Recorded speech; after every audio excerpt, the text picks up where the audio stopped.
Assalamualaikum warahmatullahi wabarakatuh, sahabat Lestari, sahabat Adiwiyata. Nah, di sini sedang pemeliharaan tanaman yang menurut kami ini wajib ya. Yang pertama wajib bagi sekolah Adiwiyata, yang kedua wajib bagi guru biologi ya. Nah, bagi sekolah Adiwiyata ini wajib itu kenapa? Karena ini begitu multi manfaatnya.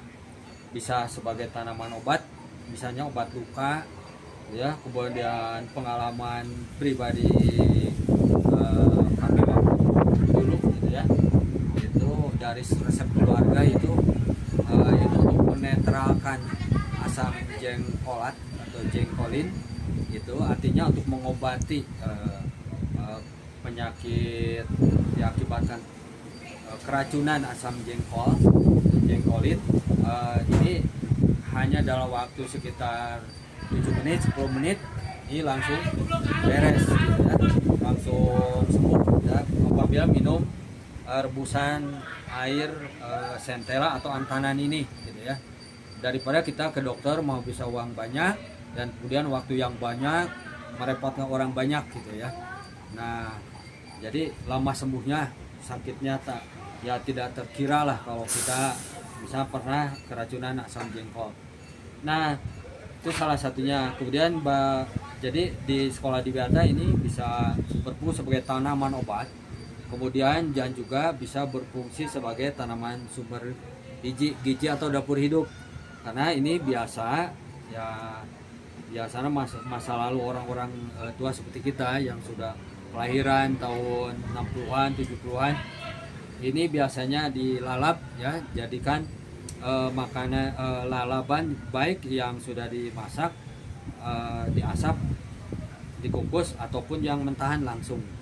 Nah, jadi bisa kita lihat kalau disimpan dalam pot yang putih ya, ini akan kelihatan lebih bagus gitu ya. Ini tinggal dipotong, nanti diambil ya, dipanen gitu ya, untuk dimakan dengan sambal untuk makanan mentahannya gitu, supaya vitamin C-nya, antioksidannya, gizinya menjadi bisa terserap oleh kita, bisa tercerna gitu ya. Nah, dan kemudian yang wajib juga biasanya ini salah satunya itu keajaibannya untuk obat penyakit jantung gitu.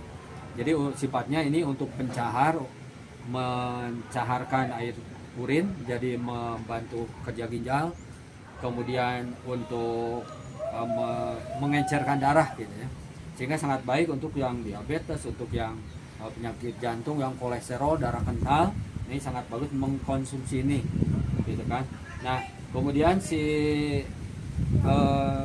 begitu banyak manfaatnya dari antanan ini atau pegagan ini, dan untuk guru biologi ini sangat recommended gitu. Jangan sampai mengajarkan virtual terus gitu, pakai gambar terus gitu, pakai gambar, misalnya gambar tentang bagaimana cara tumbuhan bereproduksi atau berkembang biak, misalnya ada mana itu stolon, mana itu rizoma.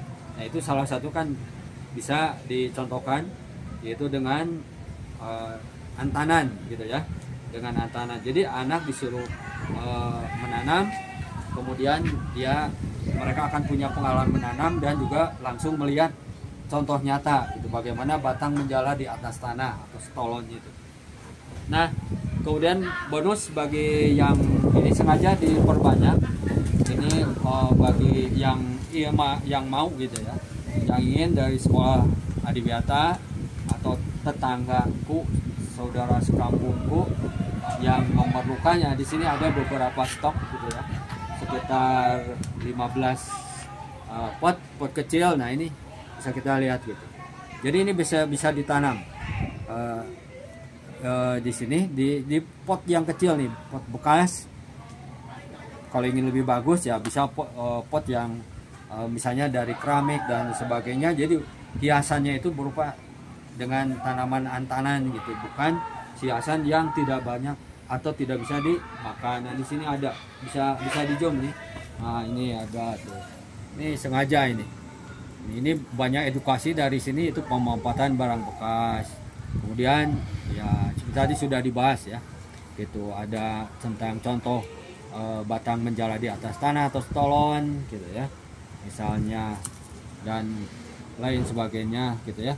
Jadi tetaplah menanam, bagi yang memerlukan ya boleh, asalkan datang di sini ya gitu. Asalkan datang itu untuk ya bisa mengambil contoh untuk koleksi gitu ya. Ya antanan banyak sih di alam misalnya. Ya tapi kalau ditanam awal ya untuk bisa stabil seperti ini ya itu cukup lama kan waktunya. Ini udah tumbuh, tinggal mengembangkan saja. Ya. Jadi semangat ya, terutama untuk pemula di sekolah Calon Adiwiyata Kabupaten Bandung Barat. Nah ini recommended, kalau belum punya ya bisa ngambil di sini, dan kalau sudah punya ya itu sekedar contoh saja. Ya kan? Itu mungkin informasi. Jadi ini sekali lagi suatu rahasia yang dapat informasi, yaitu rahasia tentang tanaman antanan itu. Jadi bagi resep herbal Cina ini adalah salah satu dari tumbuhan yang termasuk kelompok tumbuhan ajaib. Jadi termasuk tumbuhan yang pokok ya untuk herbal Cina ya. Jadi kita tinggal memperbanyak aja, sehingga kita mudah-mudahan lebih sehat, dan kita tidak butuh berikan saja pada tetangga tidak butuh berikan saja pada tetangga yang lain. Itu mungkin untuk kali ini, mudah-mudahan bermanfaat informasinya. Tetap ya kita jaga alam jaga kita.